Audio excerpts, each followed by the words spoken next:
We'll talk about that. It's quite poor.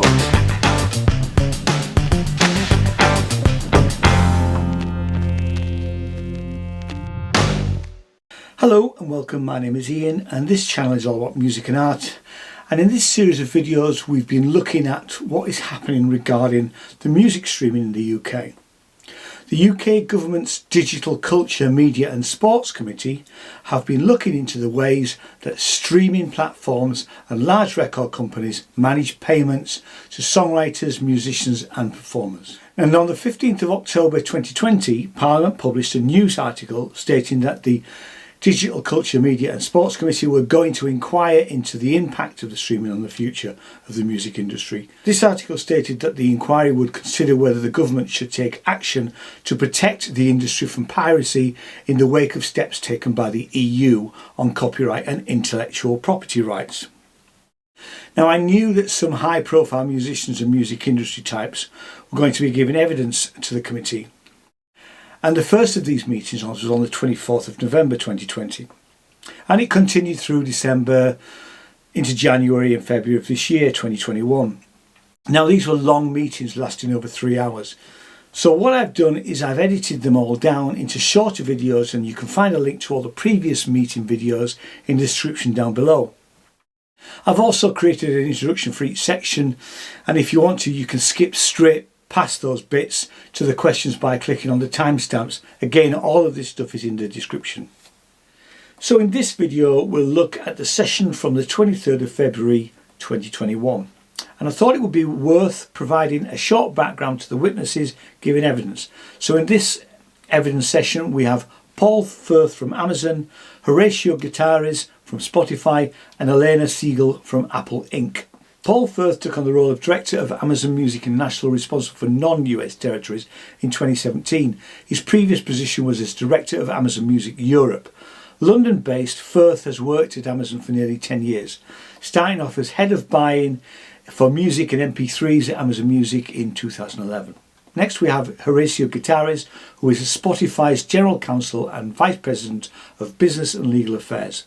Based at Spotify USA's headquarters in New York City, Horatio is responsible for overseeing Spotify's global legal, regulatory and government affairs, and serves as Corporate Secretary to its Board of Directors. And lastly, we have Elena Siegel, a wide respected figure in music industry circles. Elena was appointed as Apple's Music's first ever Global Director of Music Publishing in 2018. She's a qualified lawyer, originally joined Apple in 2006 after 4 years as an associate at a Los Angeles-based law firm. As legal director of iTunes International, she oversaw a range of legal and licensing matters for iTunes and Apple Music, and in 2015 she headed up global licensing for the launch of Apple Music itself. All sessions were chaired by Julia Knight, and the complete list of committee members and relevant links are in the description down below. This recording is made in agreement with the UK Parliament's terms and conditions, which state that I cannot alter the video or audio in any way. I can't use the material for satire or use it on a website or social media platform that promotes, encourages and facilitates illegal activity or encourage hatred and antisocial behaviour. So here is part one from the session from 23rd of February 2021 into the economics of music streaming.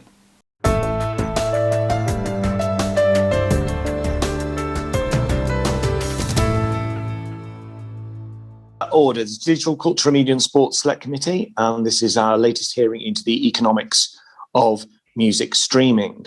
We're joined today by Paul Firth, Director of International Music at Amazon, Horatio Guterres, Head of Global Affairs and Chief Legal Officer at Spotify, and Elena Siegel, Global Senior Director of Music Publishing at Apple. Thank you, Paul, Horatio and Elena, for joining us today. Thank you very much. Good afternoon. Afternoon. Before I call our first question, I'm just going to go across to our members to get their interests. Kevin Brennan. Yes, Chair. I'm a member of the Musicians Union and PRS for Music. Thank you. Alex Davis-Jones. Yes, thank you, Chair. I am a member of the Musicians Union. Okay. Anyone else? No. Okay. Our first questions come from John Nicholson. John Nicholson. Thank you. Thank you very much indeed, Chair, and thank you so much for joining us today.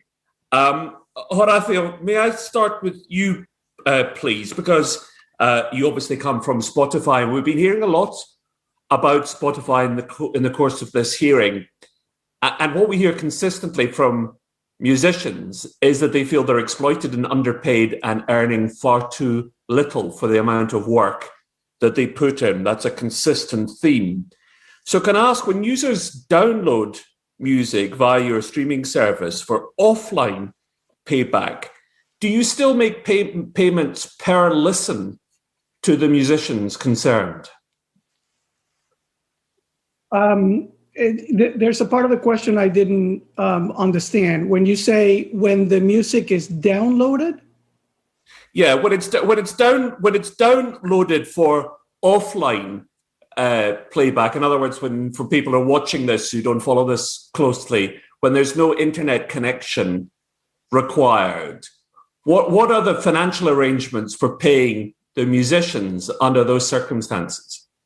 Yes, where our agreements with labels and with publishers essentially treat the stream in the same way, regardless of whether it is listened while connected to the internet or listened while the device is online. So the economics are exactly the same. Okay, that's clear. And does the user retain access to that after the subscription ends?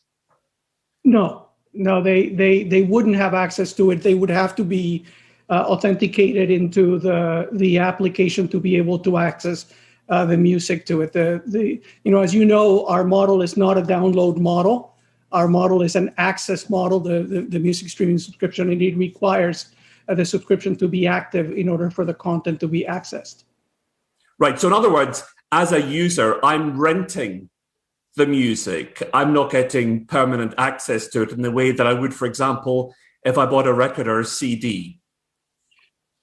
It is different than an ownership model. I'm not sure that it is quite the same as renting per se. It is a different figure. I think it is hard to find analogs in the physical world of what streaming is. It is an ephemeral right to enjoy a stream, and you have access to the full catalog that is made available in exchange for an all-up subscription fee that is there. So, renting has a certain sort of economic and legal connotations that I think are not 100% applicable to our scenario.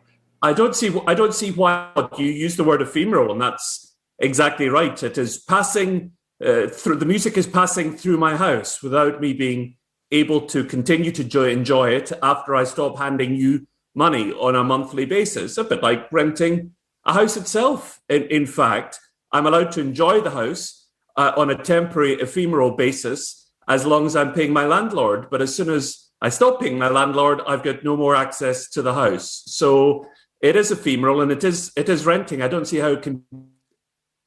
When you refer to it in terms of a service, which is the example that you've used now, I think the comparison is more apt. When you're talking about a single track, it's harder. This is like, for example, with respect to your electricity service, if you were to say that you're renting power, well, you're not renting power. You're paying utilities and therefore have access to power, and you consume it as you need it.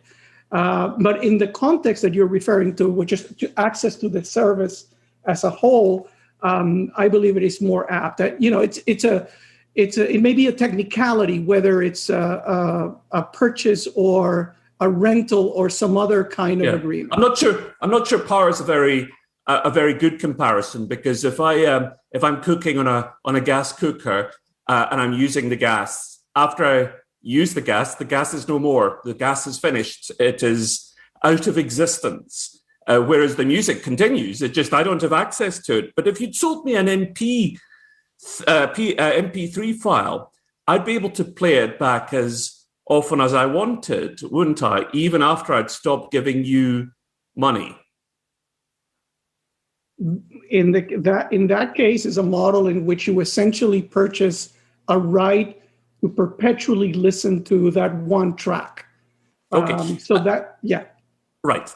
And especially contested part of this inquiry has been how streaming should be classified under copyright law. Can you tell us who it was who decided how streaming should be classified when your service first emerged? To be honest with you, I wasn't there. I wasn't at Spotify when that happened. I know a little bit of the history from what I've read and what I've heard some of the participants. I think at the time, what Spotify in particular, our founders were trying to do was to provide a legal alternative from a copyright perspective, a licit alternative to enjoying online music. And this was all in the wake of the Napster debacle litigation in the US and the Pirate Bay in Sweden and the others. So the model was one in which users would be able to have access to the music catalog online, but instead of having to go to services that did not have a proper license or to go to torrent sites or have to go into music piracy, they would have a fully legal paid service where the rights of the rights holders were assured and creators would be fairly compensated. So I think the legal structure was created to accommodate sort of the realities of the service and the technical characteristics of the service, as opposed to trying to fit it into one of the existing categories. That's all very well, but musicians are mostly miserable because of the system and the way that it operates. Do you understand why they're so miserable? Well, this is definitely a difficult time, and it is particularly difficult because of the circumstances and because of so many of the sources of revenue that are normally available to musicians. I know, but this predates COVID. COVID has certainly made things much worse, but this predates COVID. Musicians, on the whole, the ones that we've heard from, and we've heard from a lot of people, they hate the model, the Spotify model, and they feel totally ripped off by it. Well, I would take issue with the fact that every musician hates the model. I think I didn't say every musician. I'm sure. I didn't say every musician. I'm sure there are some at the very top of their game. The really wealthy musicians are content with the model. But I said most musicians, the overwhelming majority that we've spoken to, hate the model. They feel cheated by the model, and many of them say they simply can't afford to live off music, despite the fact that some of them are very successful, winning awards for their music, but your model keeps them in penury. I think it's useful to put some data on the table to be able to talk about that, because then it becomes just a matter of opinion. I think there are a number of data points that when you look at it, you would actually see that just on the whole, the industry is actually at a point of growth and a point of recovery from a low point that was brought about by online piracy. If you look at membership of PRS for music, the membership has grown from 65,000 songwriters to 140 songwriters. That's 140%. And if you look at the revenue that has been generated, there are billions of dollars of revenue that the industry on the whole has recovered. In terms of the number of artists that are, and if you go back to if you look at artists in general, in 2015, only 16,000 artists made up 90% of all streams. It was a relatively small group of people. Now, in 2020, 57,000 artists made up 90% of the stream. So that's 4 times the number of artists are at the top because of streaming and because of discovery, because of the ability of artists of all kinds to find an audience on the service. The thing is that more artists may be being streamed, but there's not a correlation between being streamed and earning money. That is what our inquiry has discovered. So given that, a lot of people have said that the model should be changed so it becomes user-centric payment system. In other words, the more I listen to a bit of music, the more my favorite artists get paid. I think a lot of people are astonished. That's not the way the system works at the moment. A lot of people don't know that. Would you be receptive to that, with this committee to recommend that? So as a model, change model? So, first of all, we would definitely be open to looking for alternative models and considering them. Good. In the case of the user-centric model, it is one that we are open to. We recently participated in a study of the model that was done with the French model. The initial research of the user-centric model shown that doesn't really show a dramatic shift the way that many thought that it might. But on the other hand, if musicians and artists in general prefer the model, we would support doing the additional research and moving into that. Just keep in mind, a transition to a model like that would require not only a decision on the part of Spotify, every license agreement that we sign with every right holder all over the world would have to be transitioned into that model. So it is not a trivial transition. But to the extent that people felt that was a model that would be more equitable and more beneficial, would be absolutely open-minded about it. All right, interesting. Thank you. Back to you, Chair. Thank you, John. Damien Green? Thank you very much, Chair. Let me pick up on alternative models then, because, and perhaps Eleanor, to avoid this becoming completely sort of one-sided as a session. It's perfectly clear looking at the figures that streaming is going to kill radio. The more and more, particularly younger listeners, are actually preferring to get their music through streaming services like yours or Spotify's. And in the long run, that's going to change everything. One of the things that will change, obviously, for musicians is that in this country, in the UK, they get paid much more for a song played on the radio than a song played on a streaming service. Would it make any difference to you if the law was changed so that they were paid as much for every time I played one of my favorite bands' records on your service, one of your songs on your service, as they get when they get played on a radio station I'm listening to? Well, I have to say I don't know the detail of the economics of sort of broadcast radio. I'm not enormously familiar with the economics of it. My understanding is that there are various different models and rates applicable to commercial radio versus public radio. So it's a little bit difficult to comment on that.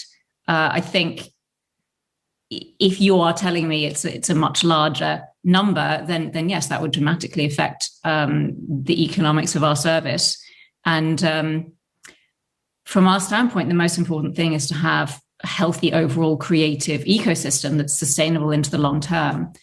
So something that will require a sort of dramatic shift in the economics such that it's no longer a viable business, I think would have a negative effect for all stakeholders.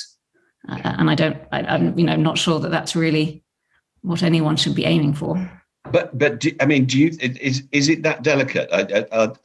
Apple's finance is so delicate that if songwriters as well as artists got paid a sort of small percentage more, that would upset the economics of the whole system of the way people now and increasingly in the future will listen to music.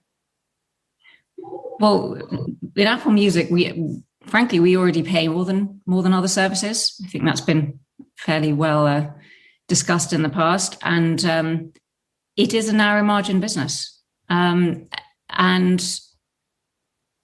so yes, it wouldn't actually take that much to upset the so-called apple cart. One of the suggestions we've had from one of our previous witnesses was that you could split the way it's paid, so that if it came from a curated or playlisted basis for listening, you could treat that one way, as though that was like listening to the radio, but that user selected music could have the split of revenue as it is currently. Would the system work? Could you identify how users are consuming music in that way? Can you tell? I subscribe to Apple Music. Can you tell when I'm listening to a playlist or when I've just chosen a song or an album to listen to? Yes. So short answer, yes, we can tell. Yes. So you could do that. You could as it were, feed through the system, splitting the income that way.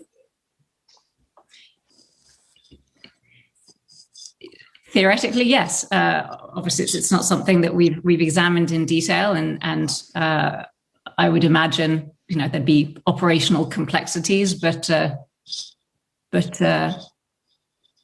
certainly we can identify where it comes from. So yes. Thanks. And can I ask, would that be true for Spotify as well?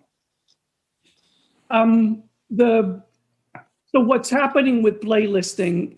Obviously, there's a policy question, which is really for the committee and the parliament to decide as to what is the equitable way of distributing revenue. I would make 2 points. Number one, not every music streaming company is fortunate enough to have Apple's economics. So for some of us, we're struggling to turn a profit. And if you think of SoundCloud, who participated in a prior hearing, or think of Deezer or some of the other pure play streaming companies, I think it is important that whatever solution is developed is not based on the economics of other companies who can afford to subsidize the music industry because they have profits coming from unrelated industries. But to your question specifically, what's happening with personalization in streaming is that what used to be a static playlist where there would be a sequence of tracks that would be selected by some editor and would be played in a linear fashion is giving way to more dynamic playlisting, which really responds to what the user does on the playlist. Does the user skip a track? Does the user save a particular track? And actually, instead of there being just a single playlist, let's say Rap Caviar playlist that everyone around the world listens, the playlist that gets presented to me is different than the one that gets presented to the next person because it is reacting to choices that the user makes. So there isn't really, increasingly there isn't going to be just a single sort of radio style linear presentation of music. It is constantly going to be personalized. So that adds an element of complexity that in developing a solution like the one that you're articulating would have to be taken into account. Where is the line drawn? Because there's a lot of issues of nuance and interpretation that would have to be dealt with. Okay, but it's still so. But the basic technically, you know whether, because I also subscribe to Spotify, when I'm listening to a playlist and when I've just chosen all the music myself and the order I'm playing it in. Yes, at that basic level is very easy to determine. When you go into a playlist, what comes from the user preferences versus what comes from somebody else curating a playlist, that is increasingly more difficult to determine. And one of the, this is an unrelated area, but one of the things that, again, witnesses have a point made to us is that basically none of your prices have gone up for a decade, which is hugely unusual. When you look at, I suppose, remotely comparable things like Netflix, they put their prices up like people do, and you don't. Why not? Well, as a matter of fact, prices have gone up in some areas, have begun to go up in some markets, particularly when it comes to family plan. And I think we would expect to do that. Even if you look at Netflix, you will see in their history that price increases didn't come about until many, many years after the streaming service was launched. The balance that we have to strike is one in which music doesn't become unaffordable to consumers, and we are in fact pushing them back into online piracy scenarios. And obviously the economics of every market are different. We've also started, just yesterday, we announced the introduction of a new high fidelity service that will command a higher price. So I think what you will see over time is that the menu of options that are available to users is going to be more robust.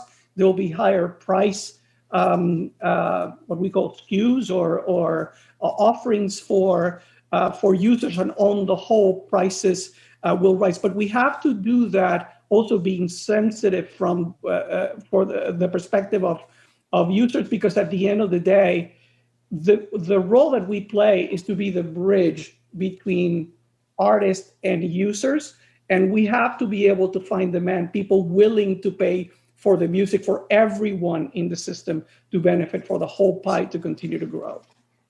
And Eleanor, do you agree with that? That I mean, as I say, as a consumer, it feels like this is an area where prices never go up. And what's interesting is that there have been surveys that showed that if people thought more of the money was going to the artist, they would be prepared to pay a bit more, though I'm conscious people always say they're willing to pay higher taxes or higher fees for things that they desire until you actually try and charge them it. But putting that cynicism to one side, do you think prices will go up normally, as it were, in the future? Well, it's hard to predict the future, and I don't, I'm not going to really speak about the future. But it is true, as Horatio said, that we are competing with free. We have been competing with free, whether legitimate or illegitimate free, since the beginning of iTunes in 2003 or 2004 in the UK, and competing with free is always very difficult because consumers have a choice to move to free. The other challenge with prices and what differentiates music from Netflix is that when it comes to just the pure music, the pure songs, we will have a similar catalog. And so if you're looking just to go and find specific music that you love, all of our services have very similar things. So we have to look for other ways to differentiate ourselves.